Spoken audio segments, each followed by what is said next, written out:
Most Protestant churches teach the doctrine of justification by faith alone, or salvation by faith only.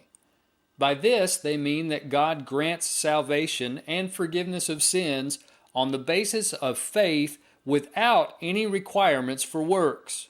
In other words, the believer in Jesus does not have to do anything other than believe to be saved.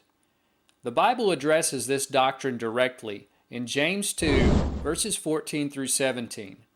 What use is it, my brethren, if someone says he has faith but he has no works? Can that faith save him? If a brother or sister is without clothing and in need of daily food, and one of you says to them, "Go in peace, be warmed and be filled," and yet you do not give them what is necessary for their body, what use is that?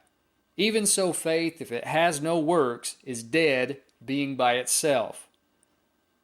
Dead faith is mere belief that does not result in a change in the believer's behavior. In fact, such belief is not really belief at all. For how can a person claim to believe God's word without acting upon it?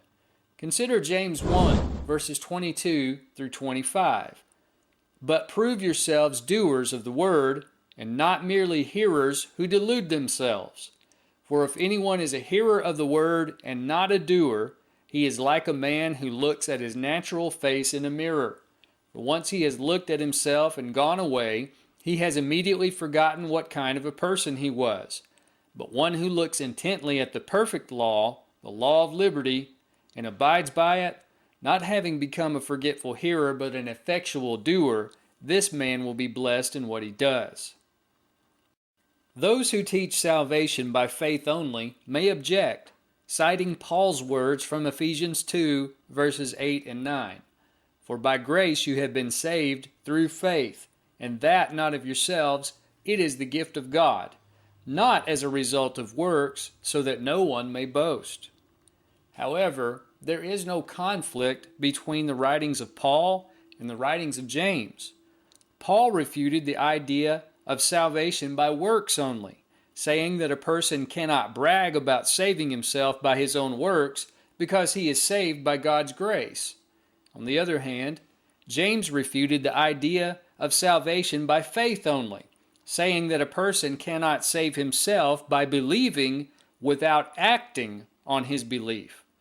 Paul did not deny the necessity of faithful works, and James did not deny that we are saved by grace through faith. There is no disagreement. Therefore, let us pursue salvation according to the prescription of the Bible. Salvation is not obtained by faith only, works only, or grace only, but rather it comes by the complete combination of these factors that comprise the gospel.